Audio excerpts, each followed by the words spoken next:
All right, so this is the second lesson of our year for Algebra 2. Solving radical equations is the topic. So you should have this handout. So let's go ahead and begin. So with your partner, do the following.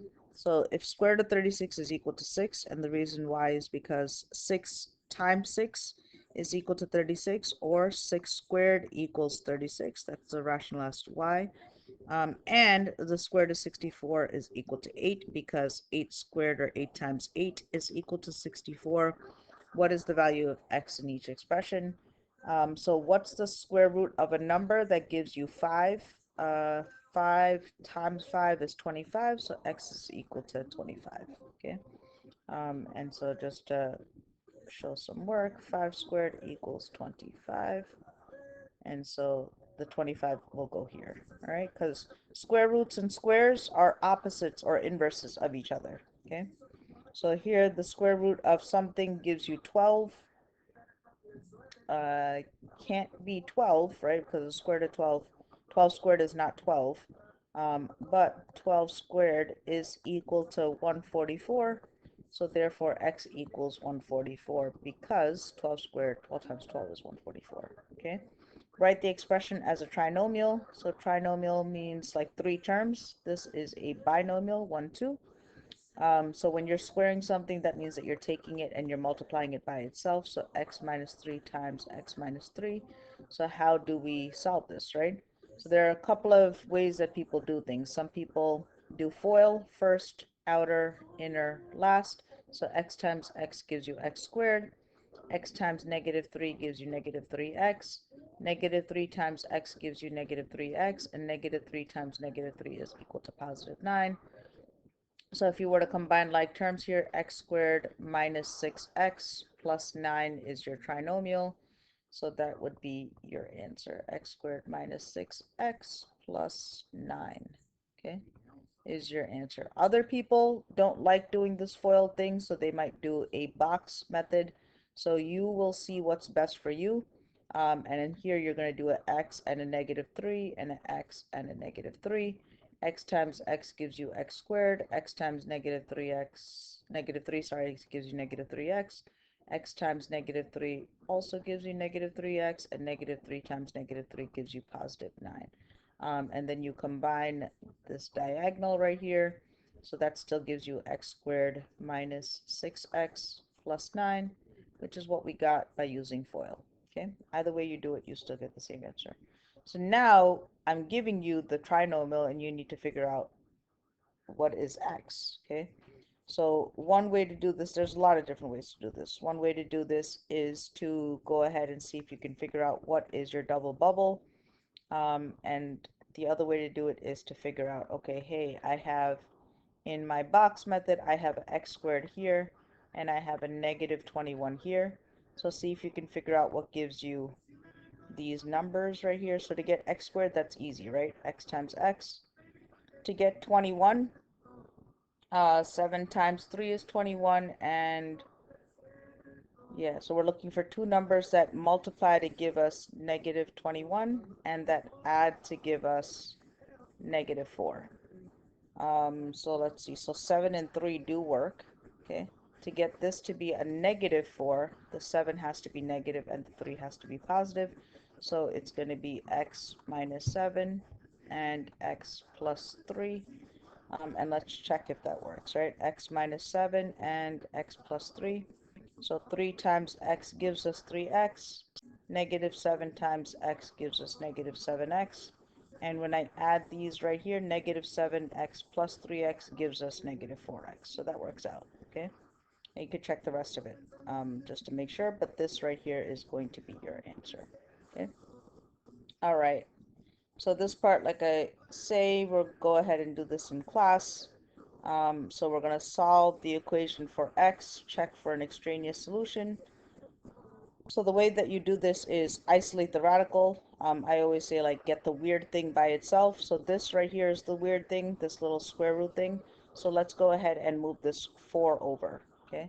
So the opposite, so the way that you move something over and using algebra is you do the opposite. So the opposite of positive 4 is negative 4 or minus 4. So negative 4 or minus 4. That allows us to cancel this out. So we have the square root of x plus 2 is equal to 7 minus 4 is equal to 3. All right, we're in good shape right now. So opposite of square root, we talked about this earlier, is squaring. So we're going to go ahead and take this and let's square both sides. Let me see if I can change the color. Good, just so you can see a little bit different. So let's go ahead and square the left. Whatever you do to the left, you do to the right. And again, if I'm going too fast, you pause this video. And so now the square root and the square, they cancel each other out because they're opposites of each other. So you're just left with x plus 2 is equal to 3 squared is 3 times 3, which is 9. To get this x by itself right here, opposite of plus 2 is minus 2. So minus 2 from both sides cancels out, and you get x equals 7. Okay, so therefore we have x equals 7. So we've solved for it. And then you always want to check your answer to make sure that you're right. So let's go ahead and check it. How do you check your answer? You check it by plugging it always into the original. So we think that x is 7, so let's go ahead and plug that in. So 7 is x plus 2, right? And then we go ahead and this plus 4 is outside of the radical, and we have to see if that equals 7. Let's check that out. So this one right here, when we do this, 7 plus 2 is 9. The square root of 9 is 3. So 3 plus 4 does indeed equal 7. That works. So there's our check, okay? So far right now, we've just done the first problem. The second one we're going to do is a little bit harder, right? So we want to go ahead and isolate the radical, but or get the weird thing by itself. Here, there's two weird things, okay? So let's go ahead and see if we can figure this one out. So what we're going to do here is we're going to same step as before, get rid of the square root by squaring both sides. So when we do that, again, the square root and the square cancel each other out. So we're left with x minus 15 is equal to, and then again, when you square, that means that you're going to do 3 minus radical x times 3 minus radical x, okay? So since a lot more students like the box method, I'll go ahead and do the box method for this problem. So let me just go ahead and do this up here for sake of space. So we have a 3, we have a negative radical x, we have a 3, and we have a negative radical x. All right, so 3 times 3 is 9. Negative, this is going to give us a negative 3 radical x. This one also is going to give us the same thing, negative 3 radical x. And then the last one, negative times negative is a positive. Square root of x times square root of x is the same thing as square root of x squared, which is just x. So now we're going to combine like terms, which is our diagonal right here. So we have, I'll go ahead and write our answer right here. We have a 9. We have, when we combine these right here, we're going to get negative 6 radical x, and then we have a plus x, right? On this side, we still have an x minus 15. All right, so we're going to get everything on one side. So the way that we do this is, let's get this weird thing again, this radical thing, let's get that by itself. So you can go ahead and subtract 9 from both sides. There's a bunch of different things you can do here, and you could subtract x. Okay, so subtract x. All right, so that actually helped us out a little bit. So this cancels out, this cancels out. So this is equal to negative 6 radical x. This canceled out, right? And over here we have negative 9 and negative 6. So when we add that together, negative 9 and negative, did I say negative 6? I did not. Negative 9 and negative 15. So there's my calculator. Turn that Bubba on. On. Hello. All right, so we have negative 15 plus negative 9 or minus 9, same thing. We're going to add them together and we get negative 24. Okay, so this is negative 24. Now let's get this radical by itself. This is being held together by multiplication. Opposite of multiplication is division. So we're going to divide both sides by -6, divide by -6. This cancels out, and we are left with radical x, sure. Negative divided by negative is a positive. 24 divided by 6 is 4. So this is going to be 4.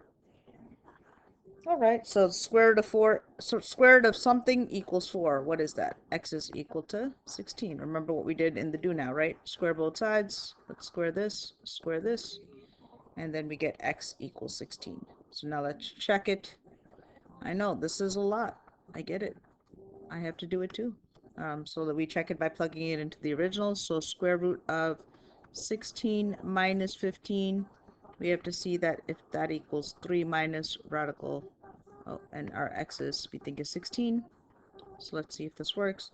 So 16 minus 15 is 1, boom, and the square root of 1 is equal to 1. So we have to see, is 1 equal to the same thing as 3 minus the square root of 16 is 4, so 3 minus 4. 3 minus 4 is -1, right? That is not the same thing as 1. Another way you could check it is by plugging in the original into y equals. So let me just show you that real quick. Clear. Go to y equals. Let's clear what's there. So we're going to always plug in the original. So square root of x minus 15. And over here we have 3 minus square root of x. And we want to see where these meet up or where they match. So if I hit graph, that's my first one, which is square root of x minus 15. And then the second one is eventually going to come. So now if I don't see it, that doesn't mean that it's not there. Okay, so let's just check. So the red one came, this one right here, but this one did not. So let's figure out why. Okay, so let's take our, let's zoom. So let's do zoom, and I'm going to teach you a new one. I don't know if a lot of people know this, but there's something called zoom fit, which is 0.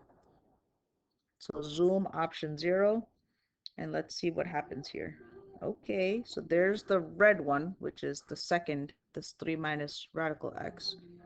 And then let's see if we see the other one, which we don't right now, right? So let's go ahead and change our window. Let's make our y, because right now it's stopped that. So let's go ahead and let's do -20 to 20, because we can't see anything yet. Oh, so let's see what happened here. So let's hit window, and this is good to go ahead and think about. Oh, it said -20, but that's not what I put. -20 to 20, and our y scale, let's go by 1. Okay, let's see if that works. That's also an error. So this is a good thing to have a conversation about, like what is happening here. And this, yeah, they're right. Our y max, let's make it +20 instead of -20. All right, let's see now if we graph. Okay, so that's our second one. Let's see if we see the first one yet. Okay. So if you're not sure why, what I'm doing is I'm going to the table and I'm looking to see. So the red one I see, so I don't need to do anything for the red, but why am I not seeing any of the first equation, which is this square root of x minus 15? So let me keep going down until I get a number. Okay, good. So here, right? I see these numbers right here. So 15, 0, 16, 1. Okay, so my graph should have those numbers in, right? So right now, when I hit graph, I'm not seeing anything because the numbers are going to be up here somewhere. So let's go ahead and hit window. Let's change our y max. Let's go drastic. Let me just go 50. All right, and let's hit graph and let's see if that comes up.